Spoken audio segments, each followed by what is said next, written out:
this is the central management system. It really knows about 4 things, even though there's 5 things shown here. I'll talk about the 5th in a minute. It really knows about 4 things. It knows about companies. So if you're a brand, you're a company, and under that company you can have other companies, your franchise groups. You might have companies for geographic regions, things like that. Inside companies, you can put users. These are the people that can see the devices within those companies. Importantly, you can put sites in. So sites are the physical locations where the Mako devices are going. And then obviously it knows about Mako devices. So a site might have an edge device, a managed switch, and a couple of APs. So if I want to go and do a search for sites, I can search for them in many different ways. I can search by a name, a site ID, part of an address or a phone number. But my last name is Gamble, so I have a company in our system called Gamble Family.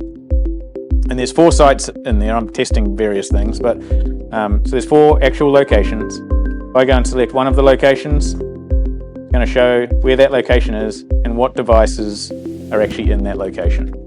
And you might see that from here I can see that these devices are all up and they're online. I can see what's going on with them. I don't have multiple WAN interfaces on mine, but if I had cellular as well next to this edge device, the security gateway, I'm going to see the health of all the WAN connections going into that device. So just from the search screen you can see and understand what's going on. And from here I can go and select one of these devices, and I can see live, what interfaces have anything plugged into them. So I happen to know that there should be something plugged into this. It's an IoT sensor device that I'm testing. It's dead. It either means it's turned itself off, cable's fallen out, something's gone on with it. But if I was troubleshooting a store and they were saying, hey, we can't process cards anymore, one of the most obvious things is, well, there's nothing plugged into where it should be on that host. If I want to, I can bounce by clicking on this little network diagram to the other devices at this store or at this site. So if I want to see what's going on with the switch, I can see real time what's going on with every port. Has it got something plugged into it? Is it delivering PoE to those devices? And I can see and manage and control from there. And how do you know what's plugged into the port? Can you zoom? Yeah, so there's multiple ways you can do that. In this case, you'll see these things are named, so you can name each port. That's pretty simple. You can do, if I pop back to the... I assume you can do like a template so that at every store, port 3 is used by the... Yeah, this is personal equipment, so it's not templated. If this is being deployed to a major brand, then everything is templated. And the templates can apply to just aspects of a device too. So if a major brand owns a template that's defining how the point of sale environments are controlled, then those are going to be set up exactly the same as that template defines. If the brand wants to change a configuration, they change the template once. Every site that's subscribed to that template gets the change. But if it's the brand that owns that template, a dealer ranks underneath them in terms of the hierarchy of the Mako system. They can't make any changes to anything that's templated by someone above them. So that's how the system can very easily control different aspects of different things.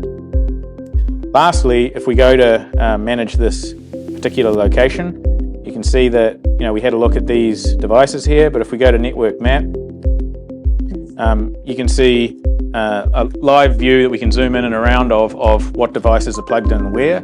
And it automatically does the vendor lookups of the MAC addresses, so you can have a much clearer idea. You can see I've got some Nest cameras and an Amazon streamer and an Apple streamer and things, so it's all there. And from there, if you want to, you can go and rename those devices, Fred's PC, and it's going to be referred to as Fred's PC. So there's heaps of different ways that you can start looking at these locations, see what network segments things are broken into, whether they're connected via Wi-Fi or into switch ports or whatever. You've got complete control and visibility over what's going on here.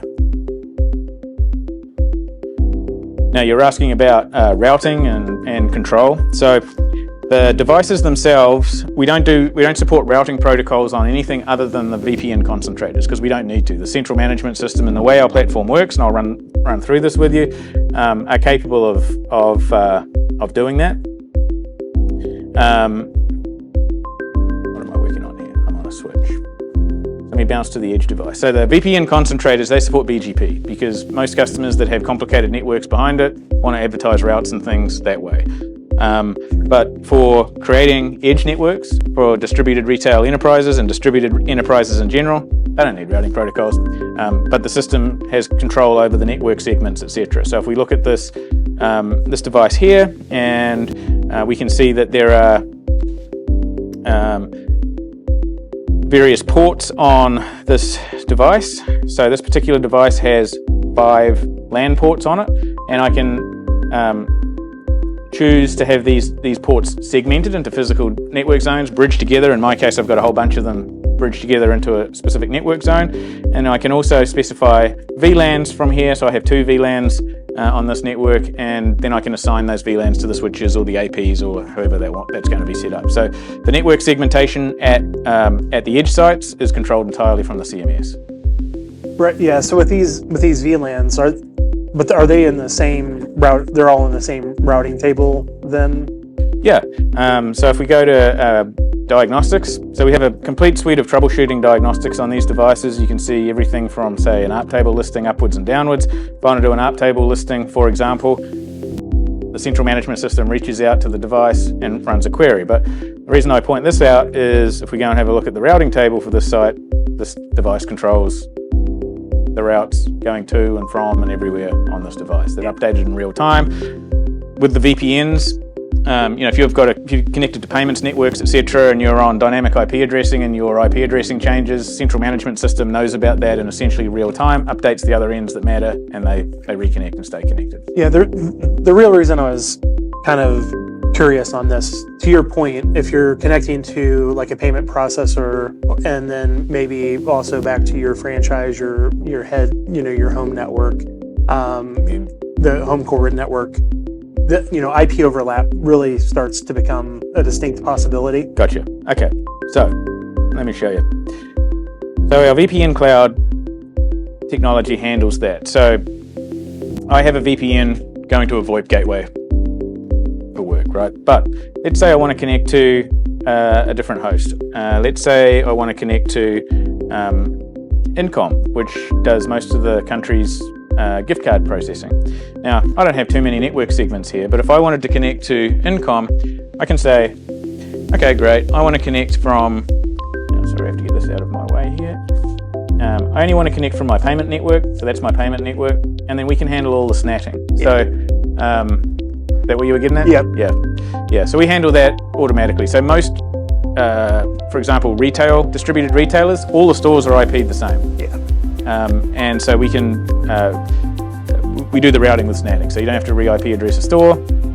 And for some VPN providers, they want to provide us with a SNAT on each occasion. For others, the CMS can manage it entirely. It'll just randomly select a SNAT, update them at the other end, and it does it all for them. Okay.